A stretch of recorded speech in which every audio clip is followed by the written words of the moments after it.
सा वचन तीर की तरह हृदय को बीत जाए और आपका सुमिरन बनने लगे।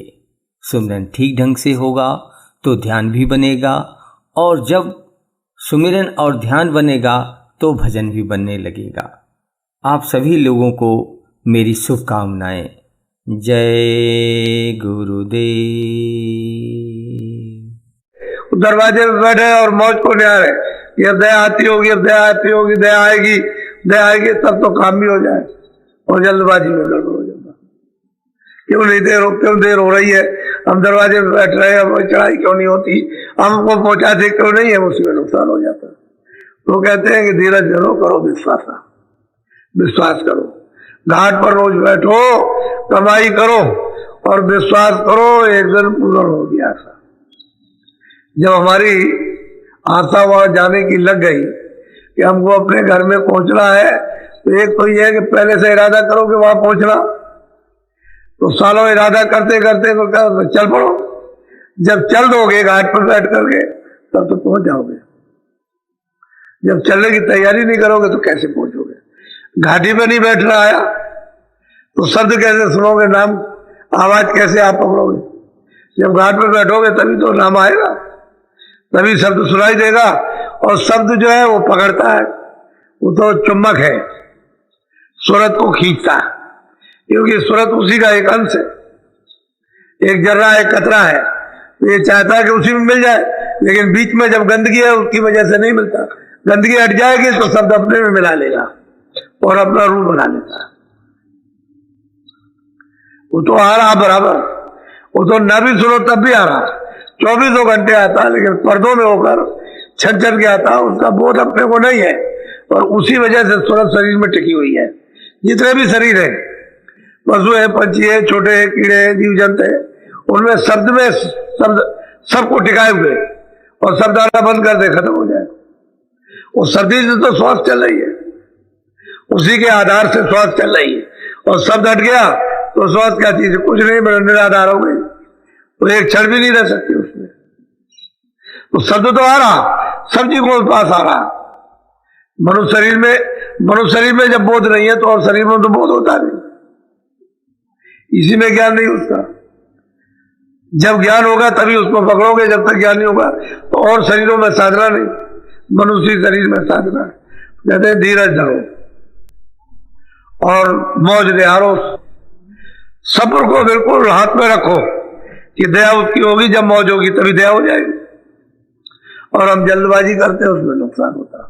एक तो ये करते नहीं, आलस, काहली, निद्रा, काम, क्रोध, इसके चक्कर में 24 घंटे रहते हैं, इसमें फंसे रहते हैं।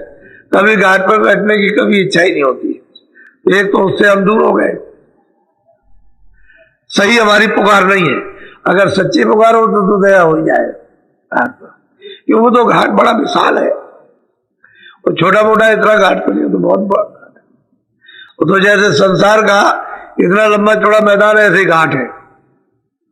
अब उधर तो बहुत बड़ा घाट है, तो घाट में ही नहीं बैठते तो कैसे पुकार कैसे सुनी कैसे जाए। घाट में बैठो तो पुकार सुनी जाए। तो घाट में बैठ करके जब पुकार करोगे वो आत्म वेदना, और घाट छोड़ दोगे तो ये मन विकारों का भूत है, ये चारों तरफ में ये घुमाए हुए, और जीव को उसकी सत्ता को बर्बाद कर दिया। खींच करके इन विकारों में लगा दिया, शक्तिहीन हो गए। बोलो। सुनत बचन अब शीतल भाई, चरण शरण स्वामी ने चल। कहते हैं जब बच्चों को सुना और कहा कि देख भाई मौज निहार, घाट पर बैठ, तेरी आशा पूर्ण होगी। तो अब तो सुन करके बच्चों को शीतल हुई, और फिर से उसने सोचा कि जल्दबाजी हमको नहीं करना चाहिए। इतनी तड़प होने के बाद में भी हाथ नहीं आया, और फिर उन्होंने कहा मौज निहारो, सबर संभालो, सबर को हाथ में रखो बिल्कुल, इसको इधर जल्दबाजी मत करो उसके साथ में। जब दया हो जाएगी हो जाएगी, हम तो अपना काम करें। ऐसे ऐसे प्रेमी जन जब लगन के साथ लगे रहे तब भी दया नहीं पाई। वो समझते थे कि हम ऐसे ही पा जाएंगे, तो कहते हैं मौज निहारो, सबर संभालो। मौज को फिर दरवाजे पर बैठ के निहारो, जब वो दया आएगी तभी मिलेगी आपको, और तभी काम बन जाएगा। तो कहते हैं कि भाई धीरज रख, तेरी आशा पूर्ण होगी, लेकिन टाइम था, घाट पर बैठ जा। और दोनों आंखों के घाट उनसे एक ही रास्ते से आए, उतर करके एक ही रास्ता वापस जाने का। शरीर में, शरीर के ऊपर हिस्से पर ये सूरत बैठी है, दोनों आंखों के ऊपर हिस्से पर, इसके अंदर नहीं है कि खोल है, उसके अंदर नहीं बैठी, दरवाजे पर बैठी हुई है। ऊपर से पर्दा पड़ गया, नीचे वो सुराग है, उनमें से सब रोशनी, तभी अंग आपके चलते हैं। अगर सुराग में रोशनी नहीं देगी, अंग बंद हो जाएगा आपके। जब इधर से रोशनी खिंच जाती है तो लूला लगड़ा अंग हो जाता है। इधर से रोशनी खिंचेगी, आंखें कानों से सुनाई नहीं देगा, हाथ पैर हिलेंगे नहीं, अपंग हो जाएगा। और रोशनी बराबर काम करेगी तो ये चलेगा फिरेगा। इसी तरह से रोशनी को हमने बाहर चारों तरफ फैला दिया, अब सिमटाव नहीं हो पाता। सूरत का सिमटाव हो जाए, दरवाजे के ऊपर बैठी है, और वो कूड़ा कचड़े ने उसको दबा रखा, उसी की वजह से हमारा जन्म होता है। अगर कूड़ा कचरा आ जाए, जन्म किस बात का? जन्म तो पर्दा ही देता है कि चलो इस पर्दे के साथ तुम बंधे हुए हो, इसके साथ, इसके साथ, जैसे जैसे कर्म किए उसी पर्दे के साथ में बांध दिया उसको, और पर्दे के कारण तकलीफ पा रही है, छुटकारा नहीं पाती। पर्दा हट जाए तो छुटकारा पा जाए, क्योंकि पहले तो छुटकारा ही था। जब आई थी तब तो कोई बंधन था नहीं किसी तरह का। हालांकि मकान पर बैठ गई ऊपरी हिस्से में, लेकिन लौट जाती थी, आ जाती थी, लौट जाती थी, आ गई चली गई, आ गई चली गई।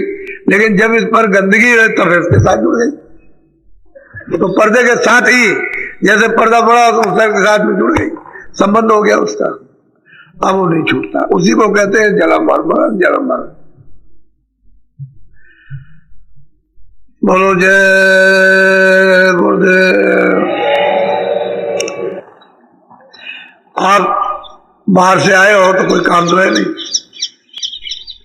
घर के कामकाज की तो कोई चिंता नहीं, तो यहाँ थोड़ा सा जब आए थोड़ा भजन किया कि भाई चलो, हमारा नहीं भजन बनता है, हम नहीं कर पाते हैं, सुबह शाम बैठ नहीं पाते हैं, या हमारी आदत नहीं पड़ी हुई है, तो तरह तरह के विघ्न बाधा होते हैं। चलो वहां पर अब थोड़ा सा भजन कर लेंगे चल के, तो यहाँ तो कम से कम करो, इसीलिए आते हो। एक तो यह है कि बाहर जब कभी जाओ, कोई भजन कराना हो, किसी को पता ही नहीं कि भजन कैसे किया जाएगा, वही गाने और गूने करते हैं, वो तो कोई भजन नहीं है। गाने गूने में कोई भजन होता है? वो गाना गुना तो और जगह गा लेते, उसको वो भजन नहीं। भजन तो एकांत में होता है, तभी तो महात्मा एकांत ढूंढा करते थे। वो एकांत जगह मिल जाए, जंगल मिल जाए, नदी का किनारा हो, वहां बैठ जाए, वहां बैठ करके भजन कर। और सब लोगों ने एकांती में भजन किया, और तो जब भजन कर लिया, उनका काम बन गया, तब वो बीच में आए। लेकिन भजन एकांती में होता है। और आपको कहा कि नहीं भाई, आप घर ही को एकांत बना लो, इसी में रह करके थोड़ा कम समय दो, वहां तो ज्यादा समय देना, लेकिन घर में थोड़े दे दो, उतने में काम बन जाएगा। लेकिन समझदारी से, ये नहीं कि ऐसे ही अचेत होकर के, चेत करके घर ही में समय दो, लेकिन थोड़ा समय, उतने में तुम्हारा काम बन जाए। तो आपको बाहर जाने की जरूरत ही क्या, घर ही में एकांत ढूंढ लो। तो जो होशियार होते हो घर ही में कर लेते। ऐसा थोड़ी है कि सभी इसी तरह के, जैसे आप समझते हो कि हम ऐसे होंगे, हम फंसे हैं तो सभी ऐसे फंसे होंगे, ऐसा नहीं। अलग अलग सबके भाव, सबके कर्म अलग है, विचार सबके अलग अलग है, अलग अलग सबका रहन सहन है, तो फिर अलग अलग मतलब अपना सबका एकांत है। और धीरे से हर युक्ति निकल आती है, हर जगह निकालना चाहे तो निकल आएगी, और नहीं निकालना चाहे तो। इसलिए जब यहाँ आए हो, इसलिए तो आए थे कि चलो भजन करेंगे। तो जब आए तो बैठ गए भजन पर, सत्संग शुरू नहीं, पहले बैठ गए, उसके बाद में जो प्रार्थना होगी सत्संग शुरू होगा वो, और जब जाने लगे तो फिर भजन। भजन जरूरी है। असली काम वही है कि अगर यहाँ बैठना सीख जाओगे तो वहां भी करने लगोगे, घर में भी, वहां एकांत हो जाएगा। और यहाँ नहीं करोगे तो वहां एकांत नहीं, यहाँ भी कुछ है। इसलिए आओ, जब कहीं भी किसी जगह भी जाओ, जब कोई कार्यक्रम हो देश के अंदर हो, जाओ तो ये इरादा करके जाओ कि वो भजन करेंगे, दरवाजे में बैठ करके, और मालिक की दया खींचेंगे सब्र संतोष के साथ में, और वो दया करेगा। आप जल्दबाजी मत करो, और बस उसके बाद में दया खींचो तो दया मिलती है। और जल्दबाजी करोगे तो उसमें नुकसान हो जाता है, फिर आपका धीरज टूट जाता है। फिर कहते हैं ये कुछ नहीं, वो कुछ नहीं, वो ऐसा वैसा, उसी में सब तुम्हारा चला जाएगा। तो कहते हैं धीरज धरो, धीरज रखो, और कहते हैं कि सब्र को संभाल करके घाट पर बैठो और वहां दया निहारो। तो ज्वार भाटा है मालिक की दया का, जब आएगा तभी घाट पर बैठे रहो, दट चले जाए, फौरन आवाज दे करके खींच लेगा। और दरवाजे छोड़ दोगे, मान लो ज्वार भाटा आया उसकी दया का, और आप वहां नहीं हो, आप इधर उधर हो, तो जरा बताओ दया किस काम क्या करेगी? आपको पता नहीं, जो बैठा होगा उसमें दया हो जाएगी, उसको निकालेगी। तो रोज घाट पर बैठना। तो अब थोड़ा सा आप भजन कर लो, और जब कपड़ा डालिया करो बराबर, अंगोछा रुमाल कुछ ना कुछ पास में रखो, जहाँ कहीं भी सत्संग हो अपना पास में रखो, एक छोटा सा रुमाल, अंगूछा गौछा, कुछ चादर हो, कोई चीज हो, उसको रखा। और जब कहा कि भजन करो, तो उस भजन करने में आंख तो बंद होना ही है, और कान ऐसा बंद करो कि अड़ोस पड़ोस की कोई आवाज बच्चे वगैरह की तुम्हारे कान में न जाने पाए, और वह धीरे से अंदर के सूरत के कान से सुनने का काम करो, लेकिन मन बुद्धि चित्त को रोकर बैठ जाओ भजन पर, बैठो। सभी प्रेमी भाई बहनों को मेरा सादर जय गुरुदेव। स्वामी जी महाराज कहा करते थे कि हमेशा पूरा सत्संग सुनो, सत्संग का एक भी वचन छूटना नहीं चाहिए। पता नहीं कब कौन सा वचन तीर की तरह हृदय को बीत जाए और आपका सुमिरन बनने लगे। सुमिरन ठीक ढंग से होगा तो ध्यान भी बनेगा, और जब सुमिरन और ध्यान बनेगा तो भजन भी बनने लगेगा। आप सभी लोगों को मेरी शुभकामनाएं। जय गुरुदेव।